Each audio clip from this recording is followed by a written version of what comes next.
Bonjour et merci d'être présents. Je n'irai pas jusqu'à dire si nombreux, mais ce n'est qu'une question de temps pour cette petite table ronde que nous allons consacrer aux 10 ans de Malpertuis, car Malpertuis a officiellement déclaré son existence au monde un jour de décembre 2006. C'était au Festival de Sèvres, dans des contrées un peu plus nordiques qu'ici, mais le Festival de Ménétrol a eu la gentillesse de nous trouver un créneau pour cette table ronde, ce que, soit dit en passant, le Festival de Sèvres, lui, n'a pas fait. Donc, on va vous parler de Malpertuis et de ses 10 ans, ici, avec, à mes côtés, eh bien, ici, mon camarade Thomas Bauduret, la deuxième tête de Malpertuis, puisque c'est un projet collectif. Nous avons ensuite Jacques Fuentealba, auteur. Nous avons Brice Tarvel, auteur.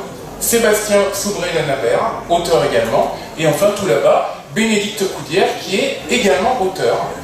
Et je vais laisser la parole un petit instant à mon camarade pour qu'il nous dise ces petites facéties habituelles. Donc en effet, c'est vrai que Malpertuis s'est fait... Chris dit que c'est un bidon, mais c'est quand même lui qui s'est occupé de voir la viabilité du projet. Parce que c'est vrai qu'à la base, quand il a dit « et si on fondait une maison d'édition », je lui ai répondu ce que toute personne dotée d'un minimum d'intelligence et d'à propos aurait dit à ma place, à savoir « ça va pas la tête ». Sauf que il avait bétonné son projet, le bougre, et je me suis aperçu que ce qui était infaisable était parfaitement faisable. Donc l'idée à la base, on avait chacun notre projet. Lui, c'était d'éditer Le Roi en jaune, la première version intégrale, entièrement retraduite, avec cahiers, etc., qui a connu un petit peu l'avenir qu'on connaît. Et moi, comme j'avais fait une première anthologie Rockstar chez Steven qui s'était plutôt bien passée, je m'étais dit que je remettrais bien ça, et j'avais toujours considéré que les anthologies thématiques, c'est quelque chose d'un peu trop fermé, moi-même en tant qu'auteur, parce que c'est vrai qu'on a une idée qui peut correspondre, elle arrive trop tard, ou on a une idée qui correspond, la nouvelle pour une raison X vous reste sur les bras, on ne sait pas trop quoi en faire, donc en même temps j'aimais bien l'idée extrêmement prétentieuse évidemment, parce que sinon c'est pas drôle, de faire une radiographie du genre à un moment donné. Et en fait, on y est arrivé majoritairement grâce aux auteurs. Bon, c'est vrai qu'à la base, on ne pensait pas que ça nous mènerait si loin, quoi. On ne pensait pas que dans 10 ans, on en serait là. Exemple, illustration par exemple. Hey, tu verras dans 10 ans, quand vous fêterez vos 10 ans et que vous aurez 40 titres. C'est con, lui. Et on en est là. Alors voilà, les éditeurs, c'est sympa à entendre parler, on pourrait vous parler pendant pas mal de temps des joies de la comptabilité, de la création de projets, des rapports avec les imprimeurs, etc. Mais enfin, ce qui est intéressant quand même dans les livres, c'est ce qu'il y a dedans. Et donc, pour en dire une banalité très profonde, nous ne serions rien sans les auteurs. Et des auteurs, il se trouve que j'en ai quelques-uns à côté de moi qui ont bien voulu participer à des titres différents. Certains nous ont fait des romans, d'autres plutôt des nouvelles. On va peut-être commencer par les règles de la galanterie imposant que nous commencions par une dame. Nous avons Bénédicte Coudière qui est tout là-bas.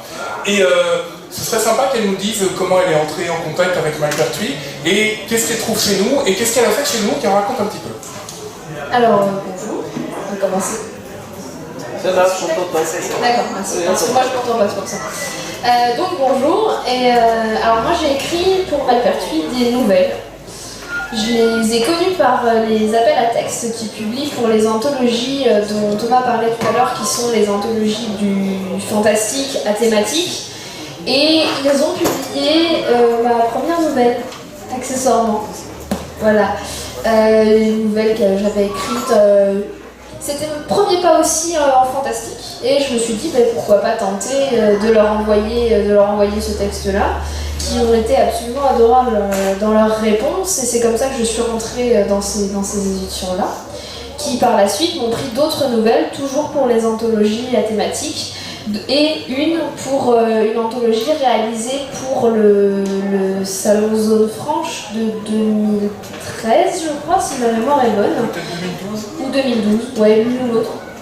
Je ne sais plus, qui s'appelle, pour un recueil qui s'appelle L'Amicale des Jeteurs de Sorts, dont le principe était, il y avait une thématique cette fois qui était la magie et la sorcellerie, mais vue par le prisme du fantastique. Donc voilà, qui était très intéressant à traiter aussi. Donc voilà un peu pour ce que j'ai fait pour les éditions. C'est toujours un plaisir de leur envoyer des nouvelles parce que ça fait partie des gens qui sont toujours enthousiastes En fait, même quand on leur envoie un texte qui n'est pas forcément excellent, même dans leur refus, que ce soit dans leur refus ou dans leurs acceptations, ils sont toujours enthousiastes et ça fait vraiment plaisir d'avoir des éditeurs comme ça qui sont enthousiastes de leurs auteurs, qui soumettent un texte qui soit ou non retenu pour l'anthologie ou pour d'autres choses. Alors merci Bénédicte. Je vais passer la parole à quelqu'un qui n'est pas là, donc je vais parler à sa place pour faire une petite parenthèse. Il s'agit de Laurent Mantez, qui normalement devait être présent et qui n'a pas pu pour des raisons familiales. Laurent Mantez, c'est quelqu'un qu'on peut se vanter d'avoir découvert, puisqu'on a publié son premier recueil de nouvelles, Les Contes des Nuits de Sang. On a publié le deuxième, qui s'appelle Le Comptoir des Épouvantes. On a publié son roman policier fantastique L'Heure des Princes. Et puis maintenant, c'est quelqu'un qui est également, qu'on peut retrouver chez La Clé d'Argent, qui a fait un recueil de poèmes très intéressant.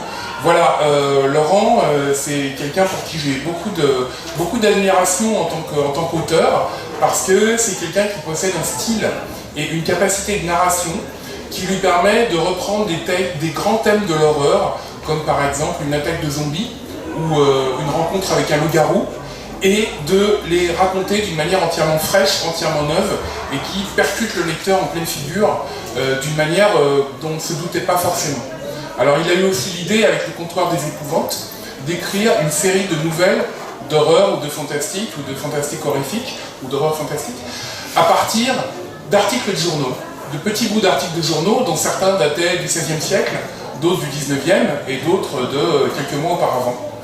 Et il a développé des petits bouts d'histoire qui étaient inclus dans ces articles pour leur donner un développement et une coloration fantastique et ou horrifique que je trouve très réussi.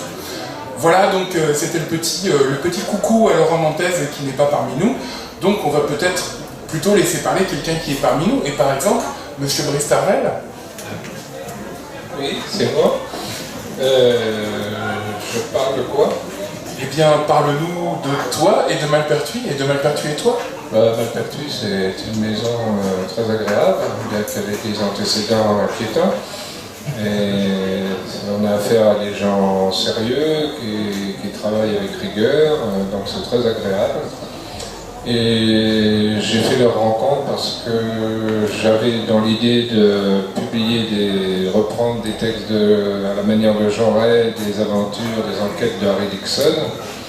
Et donc évidemment le nom Malpertuis m'a attiré, on s'est rencontrés, je crois que c'était à Sèvres. Et ça a marché tout de suite. J'ai donc proposé des tomes, il y en a 4 maintenant, des aventures d'Harry Dickson. Et j'envisage d'en faire un 5e, etc. J'ai aussi publié dans les 2 premières anthologies dirigées par Thomas. J'ai écrit des nouvelles. Et puis, que dire encore? Ah oui, j'avais oublié. Puis la dernière petite venue, comme Malpertuis ont pris un créneau jeunesse, j'ai proposé les aventures de Morgane, une collégienne qui a une grand-mère un peu sorcière, mais qui préfère prendre l'appel scientifique. Et il y a déjà 2 volumes parus, il y a un 3e qui ne tardera pas, et il faut que j'écrive le 4e qui s'appellera Le Peuple des Buissons.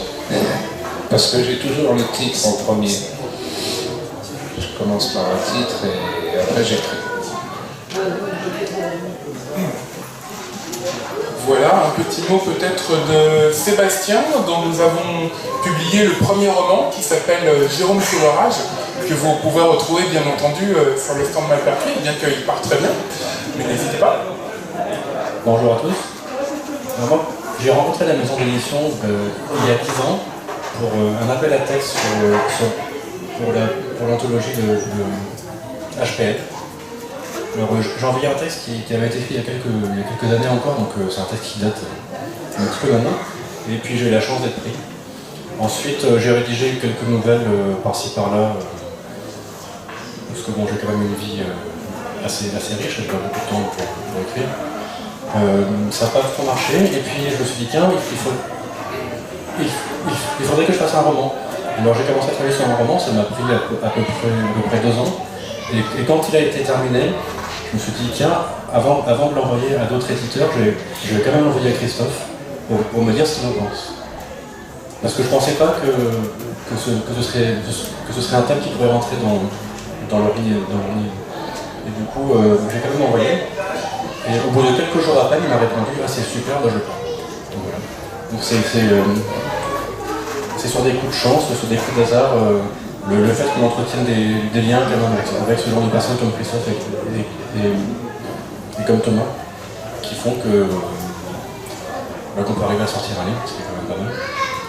Et pour revenir aux quelques nouvelles que j'ai envoyées qui n'ont pas été retenues pour des raisons diverses, je peux quand même préciser que de tous les textes que j'ai pu envoyer à droite à gauche et qui n'ont pas été retenus, que ce soit pour d'autres maisons d'édition, ce sont les seuls qui répondent bien, avec une explication à chaque fois. Donc c'est plutôt un gage de bonne qualité.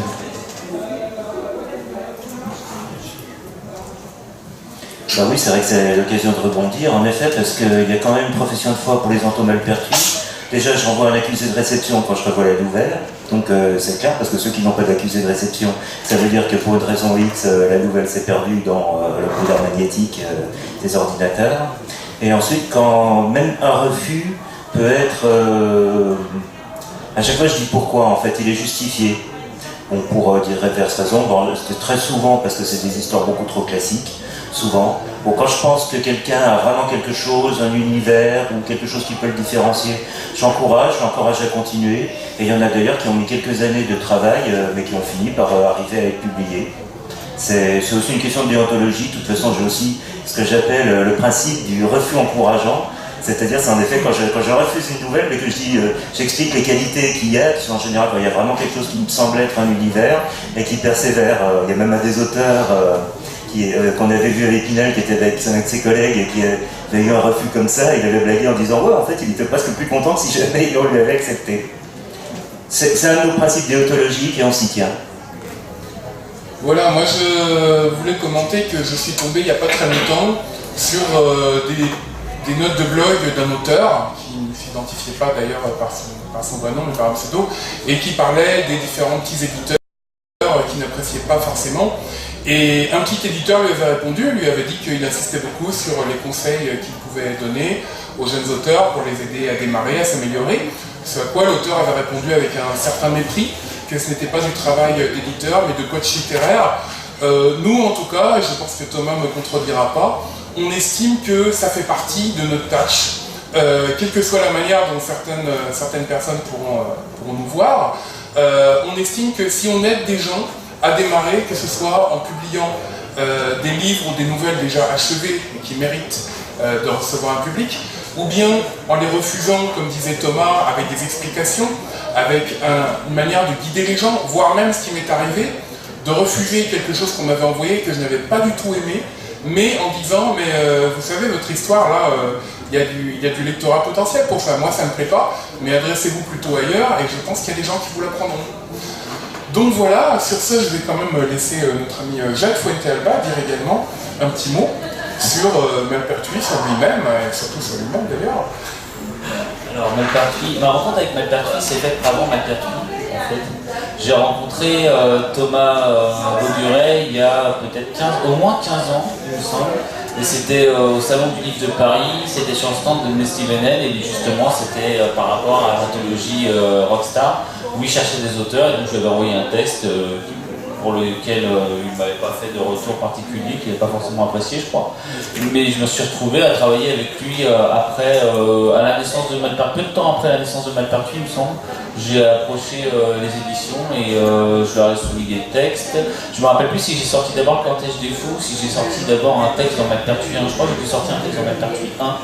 Et en Malpertuis, c'est vraiment une entour que j'apprécie parce que c'est une photographie, une radiographie du fantastique année après année en France. Et je trouvais toujours intéressant de soumettre des textes pour l'anthologie annuelle. Donc j'ai raté le coche 2 fois. Mais autrement, je trouvais important d'avoir un texte dans cette anthologie-là.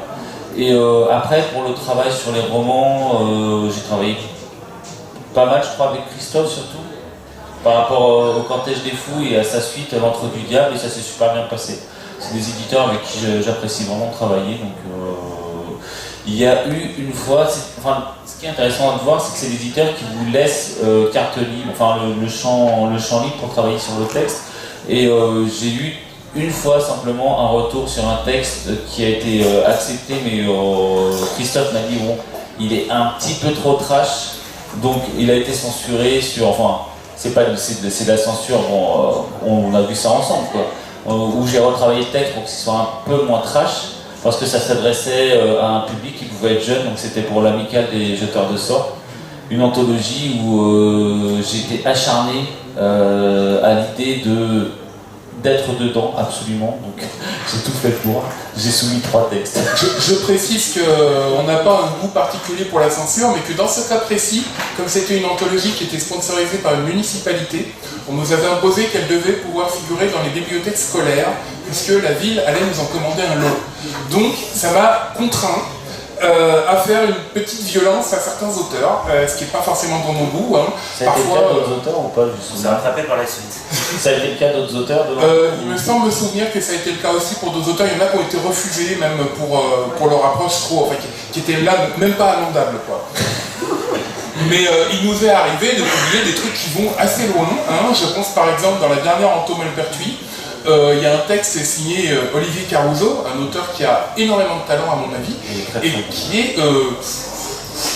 bon, il y a une question de prostituée zombie, c'est assez violent, enfin... Dans une autre, Sylvain Lajouillasse, qui avait fait un texte formidable que moi je trouve pas trash, et qui a été un espèce de délire organique à la Cronenberg, en effet assez étouffant, même si on n'y voyait pas grand-chose spécialement, question sang ou tentacule.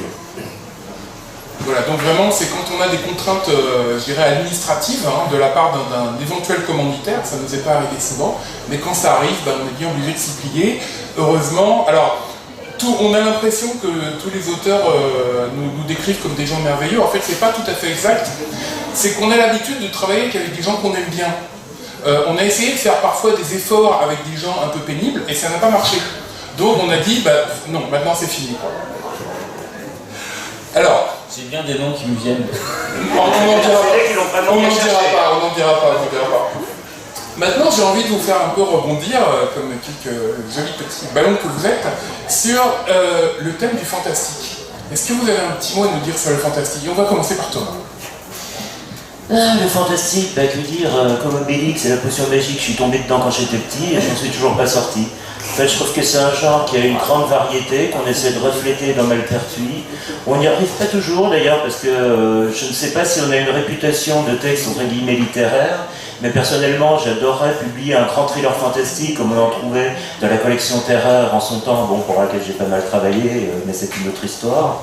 Et c'est pas, on n'a jamais vraiment dit qu'on avait une exigence littéraire particulière, et c'est un petit peu tombé comme ça, quoi. Alors que c'est pas vraiment, tant mieux si ça devient notre marque de fabrique, mais au contraire, on n'a rien contre le roman populaire, d'ailleurs, puisqu'on publie les Brice Tarvel. Donc parfois, peut-être que la chose vous échappe un tout petit peu, ou qu'il y a des malentendus, on ne sait pas trop. En tout cas, oui, le fantastique sous toutes ses formes, avec le polar, c'est mon grand amour. Et bah, comme tout grand amour, ça ne s'explique pas, ça se vit. Le fantastique, ouais, c'est mon genre littéraire, enfin mon sous-genre littéraire préféré, clairement. J'adore écrire du fantastique et je suis un peu comme Thomas, je suis tombé dedans quand j'étais petit. J'ai lu pas mal d'auteurs de fantastique, notamment Lovecraft, qui m'a influencé et c'est quelque chose que j'aime beaucoup et que j'aime explorer sous toutes ses coutures. Le fantastique, c'est génétique. Parce que mon père lisait donc les fascicules d'Erikson, après il a amené à la maison des fleuves Maramboise, après il y a eu les marabouts de la collection fantastique avec les classiques, donc j'ai dévoré tout ça petit à petit et le classique est rentré dans ma palette de ce que je peux écrire et ce que j'aime écrire, mais je peux aussi faire autre chose. Mais j'ai souvent tendance à mettre du fantastique partout. J'en ai partout. Sébastien? Le fantastique. Moi, ce qui me plaît dans le fantastique, C'est pas forcément tous les trucs horribles, les horreurs, les tentacules qui sortent, même si c'est des bouquins que je lis aussi. Ce qui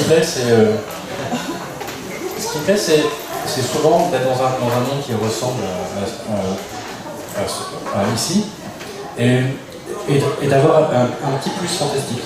Et un petit plus dont on n'est pas sûr que ce soit vraiment fantastique. Ça pourrait être très bien quelqu'un qui croit voir quelque chose, et en fait c'est juste une branche d'arbre qui bouge, ou ce genre de choses, ou alors qui pense pouvoir guérir des gens à distance, alors que c'est juste lui qui croit ça, et c'est d'autres personnes qui guérit avec des médicaments. Donc, moi, ce qui m'intéresse, c'est plutôt le lien entre les personnes. Et dans des romans classiques qui ne sont pas fantastiques, c'est un peu difficile pour moi de le faire. Alors, je trouve que le fantastique est une bonne façon de pouvoir faire ça. Alors moi c'est l'inverse.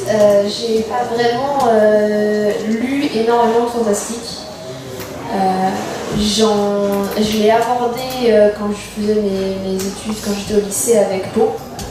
Et c'est ces recueils, ou sous-recueils d'ailleurs, je ne sais plus, d'histoires fantastiques, un peu inquiétantes, écrites avec beaucoup de poésie. Et après j'ai découvert Mélanie Fazi et ses univers très poétiques aussi. Et c'est aussi une des choses qui m'a influencée dans le sens où pour moi le fantastique, il n'y a pas forcément, parce qu'après ça m'est arrivé de lire d'autres choses, mais quand je l'écris, il y a forcément une dimension un peu poétique, parfois poétique inquiétante, ce qu'on peut faire dans l'inquiétant, comme on peut faire dans le beau et le surnaturel, etc. Mais pour moi, c'est deux choses qui vont forcément ensemble dans mon processus d'écriture et dans la façon dont j'aborde l'écriture du fantastique. Je vais glisser un petit mot sur ma propre fréquentation et conception du fantastique, puisque j'ai le micro à la main, autant en profiter. Moi, je peux faire remonter ça à l'époque du collège, où un jour, une prof de français m'a prêté les Chants magnétiques de Breton et Soupeau, qui sont un grand moment de poésie surréaliste. On ne classe pas ça vraiment dans le fantastique, mais en tout cas, c'était une ouverture sur quelque chose. Peu de temps après, j'ai découvert Poe, j'ai pas forcément été immédiatement séduit. J'ai découvert Lovecraft quelques temps après, j'ai été immédiatement séduit. J'ai eu cette phase où on a envie de dévorer tout ce qu'il y a, et puis forcément, au bout d'un moment, on tombe sur des choses de moins en moins savoureuses, puisqu'après, il y a les pastiches, des réécritures, etc., qui ne sont plus du vrai Lovecraft. Et quand on est un jeune lecteur, on ne fait pas toujours bien la différence. En tout cas, pour moi, le fantastique, c'est avant tout quelque chose, et c'est une chose que Lovecraft disait lui-même d'ailleurs, donc on est d'accord là-dessus, quelque chose qui fait ressentir des choses au lecteur, qui est une question de sensation. C'est finalement peut-être l'essence, enfin une certaine conception de l'essence de l'art, qui est de transmettre de l'artiste à son récepteur, à son auditeur ou lecteur ou spectateur, un certain ressenti, une certaine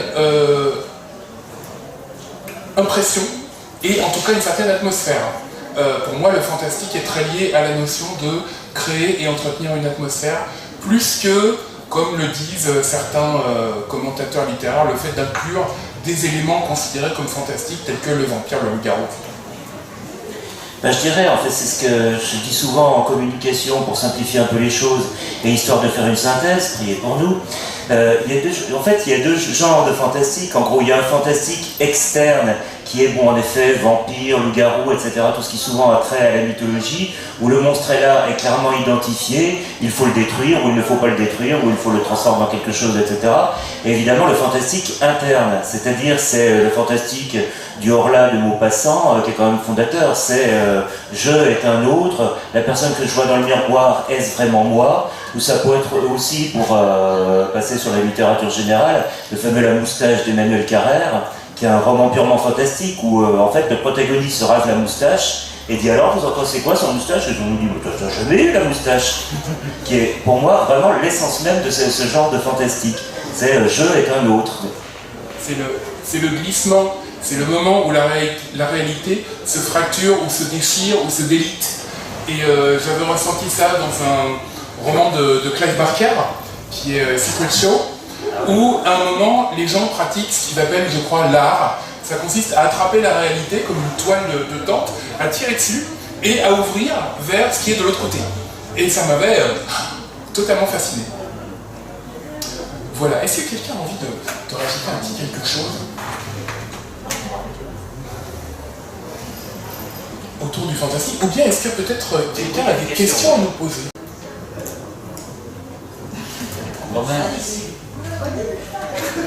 Alors, j'entends une question là-bas. Comment vous faites pour faire des livres aussi bons?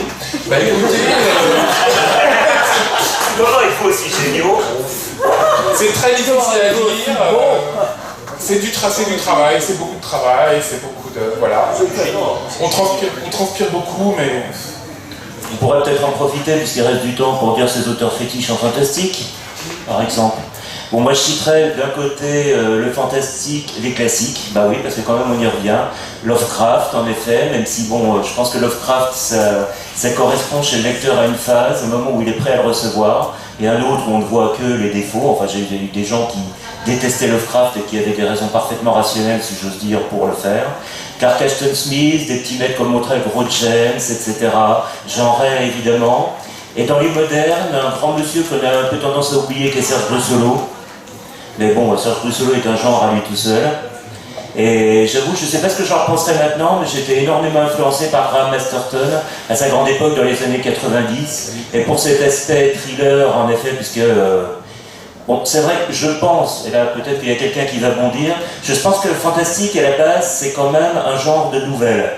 Autant le polar est un genre de roman, par exemple, la SF peut être fantastique et nouvelle, la fantasy plutôt roman. C'est vrai que des chefs-d'œuvre du fantastique en nouvelle, on peut en remplir des anthologies entières, tandis que des romans qui sont des chefs-d'œuvre, c'est discutable, mais en général, on les compte sur les doigts de la main, voire les doigts de la main du baron en pain. Je crois qu'on a eu cette discussion en plus. C'est possible, mais pas on sent le ridicule devant tout le monde. Par rapport justement à Ghost Story, qui pour moi est un roman hallucinant de Peter Straub. Peter Straub qui est réellement un très bon auteur de fantastique, de mon point de vue. Et je sais que ça t'a pas illuminé, toi. Non, en effet. Bon, on va pas rentrer dans la critique des goustibous et de coloribus en discutant de Doom, comme on dit vulgairement. Et donc, moi, pour les auteurs de fantastique qui m'ont vraiment marqué et plu, bon, Peter Straub, même si j'ai pas lu toute sa biographie, Zelazny, c'est un auteur multiforme, parce qu'il fait pas que du fantastique, il fait de la science-fiction, il fait de la fantasy, il fait des trucs qui sont propres à lui, on va dire aussi. Mais au niveau de son écriture, la façon de poser ses thèmes, la façon de développer une écriture poétique, la façon de traiter le thème des hommes-dieux, c'est quelque chose qui revient très souvent. Farmer aussi, qui est un auteur polymorphe, ouais, voilà. Matheson, qui est un auteur de nouvelles hallucinant, que j'apprécie énormément. Et Clive Barker, que j'ai adoré et que maintenant je déteste et je nie. Voilà, c'est un rapport très compliqué avec Clive Barker. Je crois que son dernier roman m'a énormément déçu, mais autrement, il a écrit des textes qui sont exceptionnels. Je pense notamment à Riser. Effectivement, Secret Show aussi, qui est très bon. Enfin bon. Et puis des auteurs latino-américains comme Borges ou Cortázar, ou des auteurs du réalisme magique comme Gabriel García Márquez. Certains auteurs hispaniques qui m'ont pas mal influencé, des auteurs actuels comme Santiago Ximeno, je pense, notamment au niveau de l'écriture de la micro-nouvelle, m'a beaucoup influencé. Enfin voilà, il y aurait énormément d'auteurs à citer, donc je vais laisser la parole à Brice, je pense. Et pour finir, juste un dernier à citer, quand même, un grand monsieur, malheureusement qu'on a perdu il n'y a pas longtemps, qui est Graham Joyce, qui était quand même le seul anglais à avoir tout compris au réalisme magique, et qui faisait un fantastique un petit peu littéraire, très basé sur les personnages. Et personnellement, bon, je le connais bien parce que c'est vrai que j'en ai traduit quelques-uns, mais qui est, d'après moi, vraiment les grands auteurs du fantastique moderne. De ma mémoire défaillante, je vais citer ce qui a déjà été dit, Jean Ray, Brussolo, Masterton, et j'ajouterai Marc Agapi, que j'ai beaucoup aimé, ainsi que Kurt Steiner, André Ruellan, les auteurs français. Parce que j'ai quand même un fait pour les auteurs français. Puis il y a quelqu'un comme Philippe Cadic, c'est pas mal non plus. Il y a des grandes incursions dans le fantastique, dans l'imaginaire. Voilà. Est-ce que j'ai d'autres choses à rajouter? C'est un excellent commentaire. C'est un excellent commentaire. Je dirais qu'on a peut-être oublié tous les grands anciens, comme le Coquille de Maupassant, qui n'a pas cité. Ou alors Prosper Mérimée, qui sont aussi bien. Moi, disons que pour moi, le fantastique, c'est plutôt cette base-là. Et en fait, quand j'ai commencé vraiment à lire de la science-fiction du fantastique, ce sont eux que j'ai rencontré en premier. Et ensuite, pour des auteurs plus récents, j'ai un peu mal avec les noms, mais du côté du Japon, on a aussi quelques auteurs qui sont très bons. Oui, il y a... T'as dit quoi C'est pas Murakami? Moi, Oui, tout à fait. Qui font des livres qui frappent.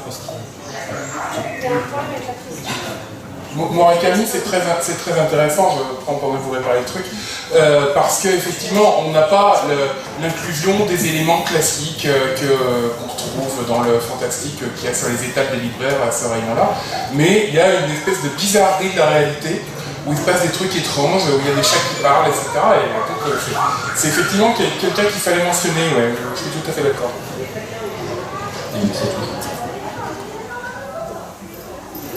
Alors moi je vais rebondir sur ce que je disais tout à l'heure, donc avec Poe et Mélanie Fazi.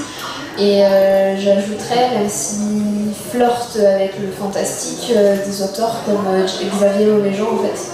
Notamment pour Je suis Légion ou Les Lilliputiens, qui sont des romans qui flirtent avec le fantastique, où on ne sait pas vraiment si c'en est ou si c'en est pas, ou d'autres auteurs comme Philippe Cadic pour certains de ses textes, etc. Ok, alors je vais refaire une petite parenthèse pour saluer également quelqu'un qui n'est pas là non plus, qui est Jérémy Sauvage, que nous attendions et puis qui en fait n'a pas pu venir également pour des raisons familiales. Jérémy Sauvage, c'est une vieille connaissance à moi. On a navigué et barboté un peu à un moment dans une espèce de grand bain qui s'appelait L'Œil du Sphinx, qui était une association de passionnés du fantastique, qui existe toujours mais qui fait des choses un peu différentes maintenant.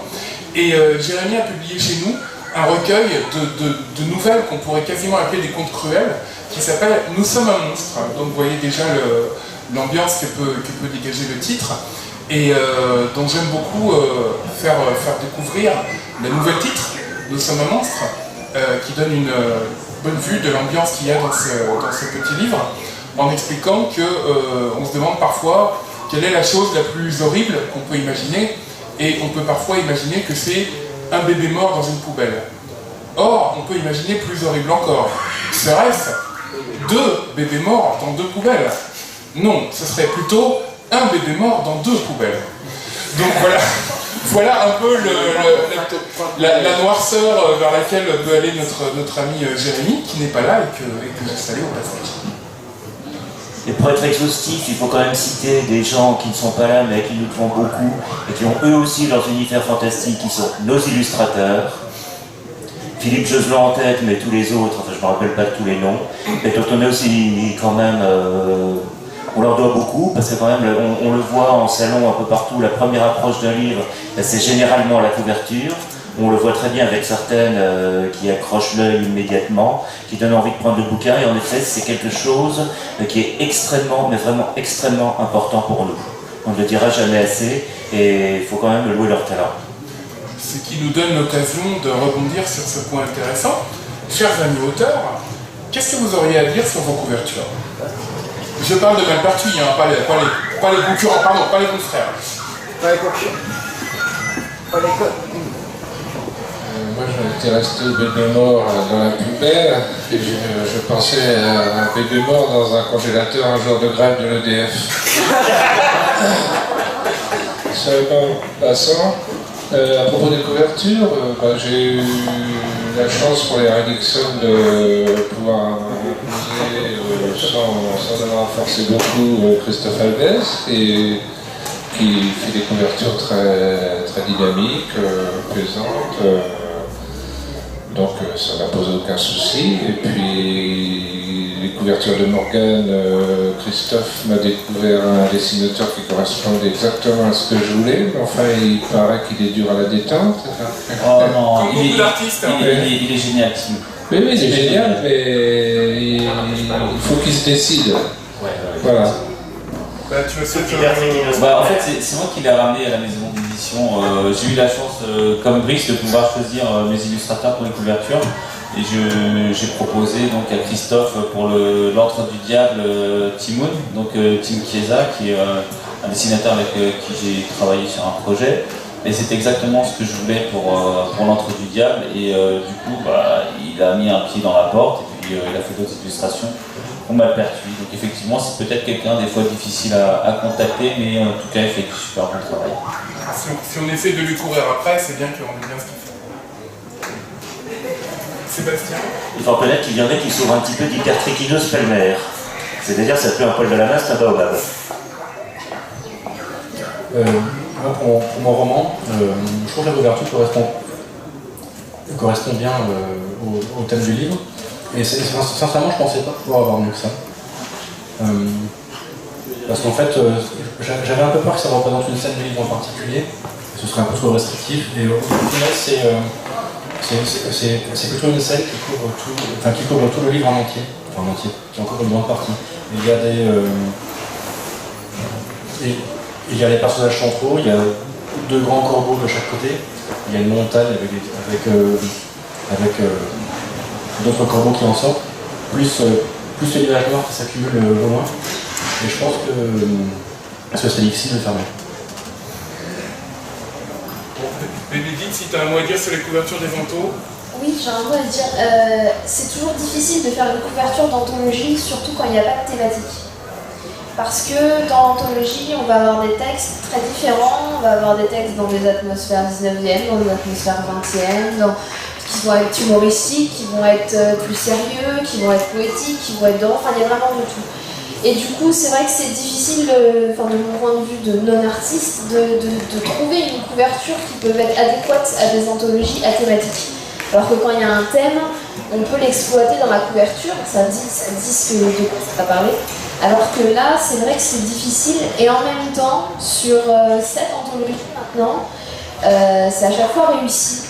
Et ça tient aussi beaucoup du fait qu'on retranscrit soit une atmosphère, soit quelque chose qui est à la fois abstrait et concret, la plupart du temps dans des photos, sauf pour la dernière photo montage manipulé, etc. Sauf pour la dernière où c'est un dessin. Et vous m'arrêtez si je me trompe. Et à chaque fois, ça donne une impression plus qu'une véritable image de ce qu'il va y avoir dedans. Et ça permet aussi aux futurs potentiels lecteurs de se projeter sans vraiment savoir ce qu'il va y trouver. Ça fait un peu la pochette surprise avec un très bel emballage qui est complètement adéquat avec ce qu'il y a à l'intérieur. Ce que j'aime bien aussi, c'est l'homogénéité des livres de chez Malpertuis. La présentation toujours identique, la disposition du texte. Il n'y a qu'une chose, c'est que la tranche jaune est devenue noire. Oui. Mais sinon, j'aime beaucoup qu'on puisse identifier le livre, comment on l'identifie, où on identifie la collection du masque. Ça, c'est très bien, ça. Il faut dire aussi qu'on a, en effet, il y a eu des photos retouchées, généralement des photos que j'avais prises moi-même parce qu'on n'a jamais les servi, etc., etc., etc. Et maintenant, on a poussé jusqu'à bout le concept des Vantaux Malpertuis qui sont en effet de la découverte ou quand même aussi parfois des auteurs confirmés, puisque maintenant on en a, qui fait que maintenant chaque année on aura l'artiste invité. Donc on a commencé avec Agathe Castaldi, qui a fait un très très bon boulot d'ailleurs, ce qui a été quasiment un hasard, en fait, au hasard d'une rencontre. En fait, j'ai adoré ce qu'elle a fait. Je lui ai dit, voilà, est-ce que tu te sens de relever le défi? Et en fait, en effet, c'était pas illustrer une nouvelle, c'était un peu la vision du fantastique qu'on a, ou d'un fantastique, quand même en respectant une certaine homogénéité par rapport aux couvertures qu'on a fait jusqu'à présent. Donc on a quelqu'un d'autre qui a accepté de relever le défi et on va continuer, quoi. Mais en même temps, justement, ça permet, je pense, une plus grande variété. Voilà, je peux d'ores et déjà annoncer que pour la prochaine anthologie Malpertuis, nous avons Bruno Bellamy, qui a été connu comme dessinateur de presse dans les revues informatiques et qui faisait beaucoup de jolies filles peu habillées et des petits nounours rigolos et des petits pingouins, mais qui est également un grand amateur de SF et qui a fait aussi des choses moins connues dans ce domaine. Donc on s'attend à des belles choses de sa part. Alors, je voulais préciser que, bon, Malpertuis, c'est un être bicéphale, donc il y a des projets que je chapeaute et d'autres, c'est plutôt Thomas qui les chapeaute, même quand il n'a pas son chapeau d'ailleurs. Mais je suis un peu un emmerdeur avec les illustrateurs, c'est-à-dire que dans un certain nombre de cas, je suis arrivé en leur disant, voilà, sur la couverture, je voudrais ça. Je voudrais 2 corbeaux au premier plan, 2 enfants derrière, la montagne, etc. Tu m'arranges ça comme tu veux, mais voilà ce que je veux. Alors, évidemment, si l'illustrateur est capable, après avoir lu le texte, parce qu'il est très important qu'il se soit un peu pénétré du texte lui-même, s'il est capable de me proposer mieux que ma propre vision, je ne vais pas refuser. Mais en général, j'arrive avec une vision relativement précise. Il ne me manque plus que de savoir la réaliser moi-même, mais heureusement, on a suffisamment de gens de talent alors, bien sûr, il y a le sens un peu commercial, marketing de l'éditeur qui intervient. Par exemple, nous avons dans notre roman steampunk Taupe, qui parle d'une descente vers le centre de la Terre dans une espèce de petit Nautilus. J'ai imposé à l'illustrateur que le chat, qui est un des personnages de l'histoire, qui est un passager clandestin dans le vaisseau, le chat devait figurer en couverture. Parce que les chats font vendre, c'est connu, que j'adore les chats, donc il n'y avait pas de raison qu'il n'y ait pas le chat en couverture. Voilà. De même, pour un autre recueil de nouvelles, il devait y avoir le chat en couverture parce qu'il y avait un chat dans une histoire qui jouait un rôle important. Donc, quand on l'a, il faut le montrer. C'est valable pour les chats, mais pour d'autres choses aussi, hein, pas seulement. Donc voilà, le travail avec les illustrateurs est souvent agréable, parfois difficile, parfois très angoissant. Quand on a une couverture qui a rendu extrêmement peu de temps avant le délai qui nous permet de travailler normalement, et qu'on a un festival peu de temps après, ce qui veut dire qu'il faut avoir les livres imprimés, et qu'on se demande est-ce qu'ils vont être prêts à temps ou pas. Mais bon, dans l'ensemble, c'est des gens bien, c'est des gens qui ont des belles choses à montrer, des belles visions, et on est heureux de travailler avec eux. Je pense qu'on va peut-être pouvoir conclure. Je crois qu'il est temps d'aller mettre son costume blanc et d'aller dans cette disco avec R2D2. Oui, voilà, donc je voulais remercier R2D2 pour sa participation toujours fiable. Il nous a accompagnés pendant toute cette communication, c'était pas prévu, mais il a introduit un petit côté SF qui n'était pas tellement prévu au milieu de tout ce fantastique. Donc je remercie Bénédicte, Sébastien, Brice, Jacques, Thomas et moi-même. Et tous les Malpertuisiens présents, absents, auteurs, illustrateurs, nous remercions Sébastien qui nous a rendu audibles et nous remercions last but not least les personnes présentes pour nous avoir écouté raconter notre petite histoire. Merci.